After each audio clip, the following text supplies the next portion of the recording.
welcome to this month's market report. So first thing we're looking at is closed resale for July. Again, just looking at resale, this has nothing to do with new construction.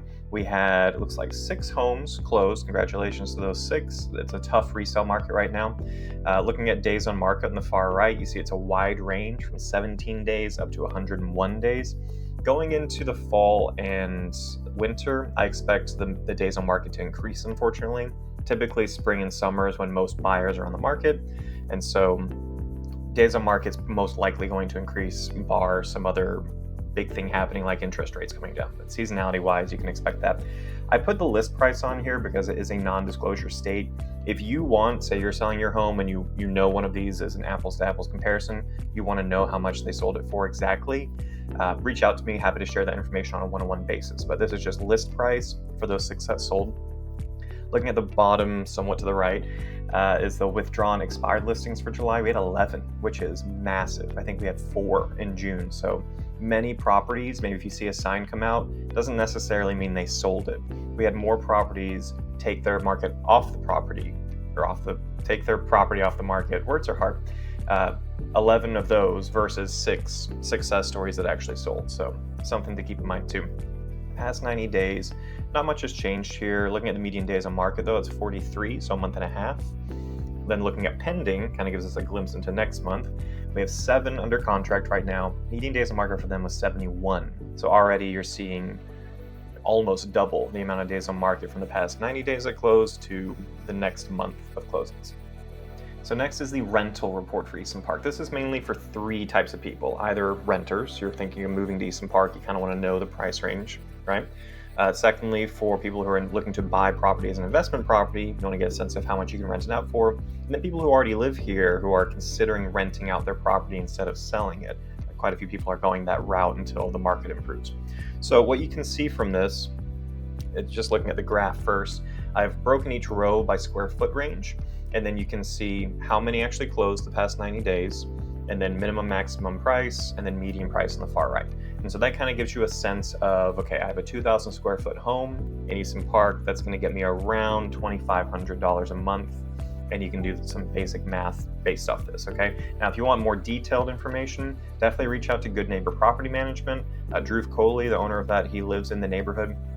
I use them for my one investment property in Skyline Park. They do a great job, and they're just a wealth of knowledge. So even if you don't use them, free consultation with Drew is going to really help you out, and he's a big people person. So definitely reach out to them if you are considering becoming a landlord. But top of this, we're seeing not much has changed, honestly, from June to July. 16 available. We had 16 available in June. 9 are currently under contract. 13 properties closed in, I forgot to write July there. 13 closed in July, 14 in June. So really not much difference. Median days on market for rentals is about a month and a half. Now, if you're thinking of purchasing a home in Easton Park, this is the available inventory for new construction only. We have 7 different builders in Easton Park, and so I've broken this down. Brookfield has 3 different rows because they have 3 different products, and then David Weekley, the townhomes they have, Newmark and Pacesetter are the 2 courtyard types of homes, and then Highland, Taylor Morrison, and Perry are the more traditional single-family homes, okay? And I pretty much put them in order of price. Typically, Perry homes are the most expensive. Sometimes Taylor Morrison takes that. Brookfield condos are by far the least expensive. There's a lot of numbers on here, so I'm not going to talk through it. It's really just if someone's thinking of buying a home here, they can get a sense of, well, what does David Weekley offer? And they can see square foot range, how many bedrooms, right, garage spaces, how many are currently available, and just kind of the price range, okay?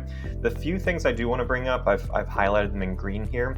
Brookfield single family homes maximum price, we're looking at $594,916. That's about $50,000 higher than a month ago. And that's because they just released a couple of their largest floor plans. And so I think those are going to close or be finished in January, February. But for a massive 3,000 square foot home, about that range, you're looking at a price well under $600,000. And that's their starting price. They're going to lower that price if they don't find a buyer within the next couple months. So something to be aware of if you're looking for a massive home. Brookfield's going to give you the best bang for your buck for a price per square foot by far. Okay, for a house close to 3,000 square foot, getting that under 600,000 is really good from a price per square foot perspective. Looking at Pacesetter, Maximum price $640,900. I put that there because they've had a property that's been on the market forever.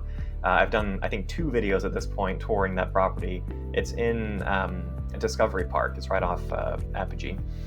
Beautiful home. I think it's like a 5-bedroom. It's been listed at $670 forever. I think in my last video months ago, I even said we could probably get this house for $600,000. They're just not lowering the price. They finally lowered it to $640. I'm still convinced you could probably get that house for $600,000. They just want it off their books. So potentially a really good deal there if you're looking for a larger 5-bedroom property.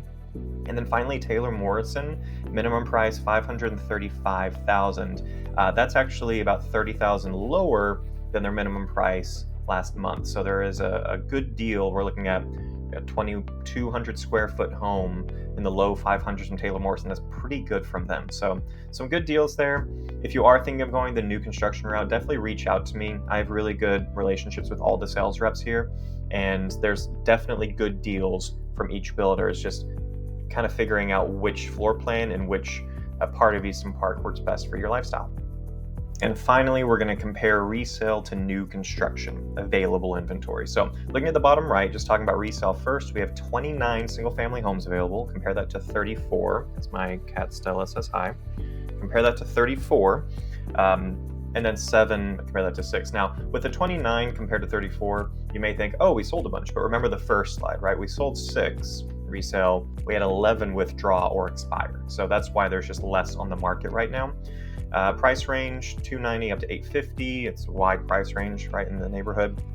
Price per square foot hasn't really changed the past month, and median days on market hasn't really changed either. Now, looking at the chart on the left, this is the white bars are the resale that's available, average price per square foot. And then the dark blue, gray, that's the new build available price per square foot. And I kind of just compare them based on square foot range again, okay? This one's a little trickier to understand because this is based on the multiple listing service, the Austin Board of Realtors, so everything I pull online. But builders don't put all their stuff in a timely manner on the MLS. So the slide before, if you know you're going new construction route, that's definitely the most accurate right now. But this gives you a sense of typically resale homes in Easton Park are going to be lower price per square foot than their new construction counterparts. That being said, people will argue, well, the new construction offers more incentives. And that is true. They do offer great incentives. But there's nothing stopping you from asking for those same incentives from the resale. So if you find a resale home in the neighborhood that works perfect for you, I advise you to figure out who's the builder, if that builder still is working here, and what are they offering. And if they're offering $30,000 flex cash, then you can bring that to the owner and say, hey, I love your home. Right now I can get a new build with $30,000 off. Would you be willing to match that? And in the current market, they may say yes. So it's definitely worthwhile understanding incentives aren't just for new construction.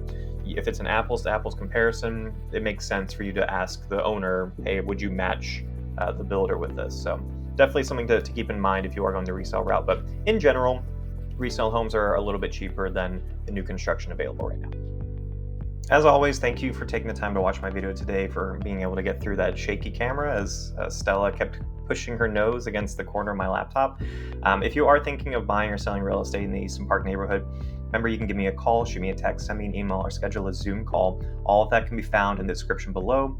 I've lived here for 5 years. Like I said, I have a great relationship with the builder reps. I know this neighborhood extremely well. I have a lot of videos on this channel with tours of various aspects of the neighborhood. So if you are considering buying or selling real estate here, definitely give me a call. I'd love to help you and your family find a great deal in the neighborhood. Until next time, I hope to see you guys around town.